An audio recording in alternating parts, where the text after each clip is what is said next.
हे मंदिर तुमच्या मस्ट विजिट प्लेस या लिस्टमध्ये असायलाच पाहिजे, इतकं ते सुंदर मंदिर आहे. नमस्कार, मी स्मिता म्हणजेच मराठी कन्या. राजापूर तालुक्यातलं धूतपापेश्वर मंदिर बघणं म्हणजे मस्त अनुभव. पेशव्यांच्या काळात बांधलेल्या गोपुरातून आपली एंट्री होते. आत गेल्यावर समोरच लाकडी खांब असलेलं मंदिर नजरेस पडतं. सर्वात आधी वीरभद्राचं मंदिर आहे. त्याच्याच बाजूला दीपमाळ दिसते.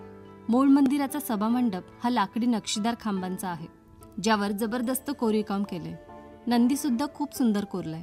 आतमध्ये जाण्याआधी बाहेरच 2 लाकडी द्वारपाल दिसतात आणि गर्भगृहात आहे संपूर्ण राजापूरचं श्रद्धास्थान श्री देवधूतपापेश्वर.